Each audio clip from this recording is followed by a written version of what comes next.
یوں ہی ایک واقعہ احادیث میں اور بھی ہے کہ ایک عورت تھی، وہ زانیہ تھی، قسم کی عورت تھی، بدکار تھی، وہ جا رہی تھی کہیں، تو کہیں اس نے جا کے تو کنویں کے پاس دیکھا کسی طرح کتا جو ہے وہ پریشان تھا اور اس کو پیاس لگی ہوئی تھی۔ اس نے اپنا موزہ اتارا، اپنے دوپٹے سے باندھا، پانی کنویں سے نکالا، نکال کے اس کتے کے بچے کو پلایا یا کتے کو پلایا، تو اللہ تعالیٰ نے اس کی وجہ سے اس کے سب گناہ بخش دیے۔ حضرت جریر رضی اللہ تعالیٰ عنہ روایت کرتے ہیں کہ نبی کریم صلی اللہ علیہ وآلہ وسلم نے فرمایا، انہیں حجۃ الوداع کے موقع پر استنصت الناس، لوگوں کو چپ کرا،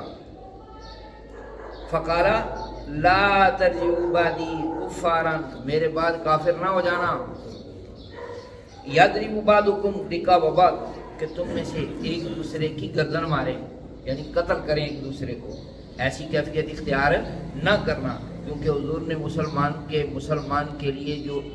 احسان بیان کیے ہیں اور مسلمان کی جو علامت بیان کی ہے، اس میں ایک بات یہ بھی بتائی ہے کہ المسلم من سلم المسلمون من لسانہ و یدہ، مسلمان وہ ہے جس کے ہاتھ اور زبان سے دوسرے مسلمان محفوظ رہیں۔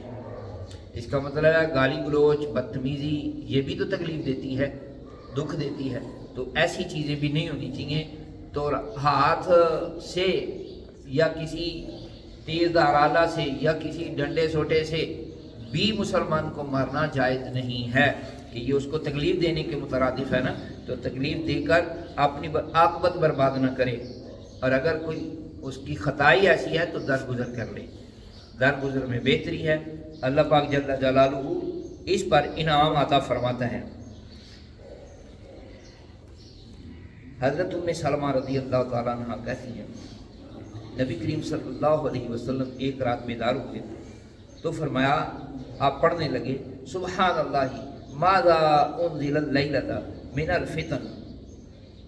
سبحان اللہ، آج فتنوں میں سے کیا نازل ہوا آج رات، وماذا فتح من الخزائن، اور وہ کون سی چیز ہے جو خزانے جس سے کھول دیے گئے ہیں، ایقظوا صواحب الحجر، حجر،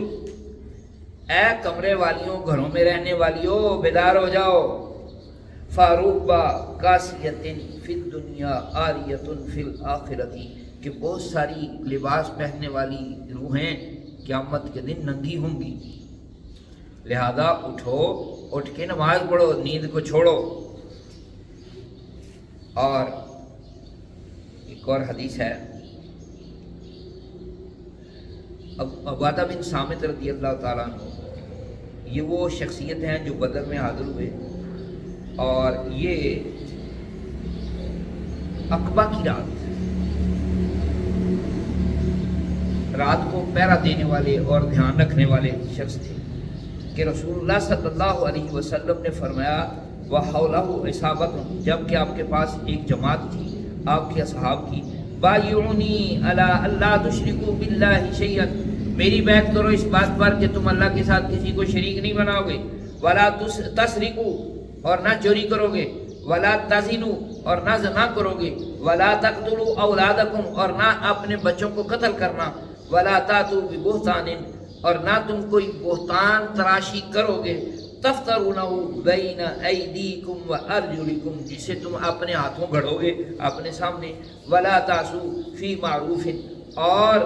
نیکی کرنے میں نافرمانی اللہ تعالیٰ کی نہ کرنا، فمن وفا منکم، تو جو کہ ان باتوں کے پر پورا اترے گا، فاجرہ علی اللہ، اس کا اجر اور ثواب اللہ تعالیٰ کے ذمہ ہے، ومن اصاب من ذلک شیئا فعوقب فی الدنیا، اور جسے ان میں سے کوئی چیز پہنچی، کوئی تکلیف مصیبت پہنچی، اسے دنیا میں کوئی سزا دی گئی، تکلیف پہنچائی گئی، فہو کفارۃ لہ، تو یہ اس کے لیے کفارہ ہو جائے گا۔ ومن اصاب من ذلک شیئا ثم سترہ اللہ، اور جس کو کوئی تکلیف پہنچی پھر اللہ تعالیٰ نے اس کی پردہ پوشی کر دی، یعنی ان گناہوں میں سے کسی گناہ میں مبتلا ہو گیا، اللہ تعالیٰ نے اس کی پردہ پوشی کر دی، فَهُوَ إِلَى اللَّهِ، تو یہ اللہ کے سپرد ہے، ان شاء عفا عنہ، اگر چاہے تو اسے درگزر کرے، وَإِن شاء عَاقَبَهُ، اور اگر چاہے تو اس کو سزا دے، فَبَايَعْنَاهُ عَلَى ذَلِكَ، تو اس پر ہم نے حضور علیہ الصلوۃ والسلام کی بیعت کی، معنی یہ ہوا کہ جب کسی کی بیعت کی جاتی ہے نا تو اس بیعت کا مقصد یہ ہوتا ہے کہ گزشتہ گناہوں سے معافی مانگے اور آئندہ کے لیے عہد کرے کہ میں پٹھے کام نہیں کروں گا، اور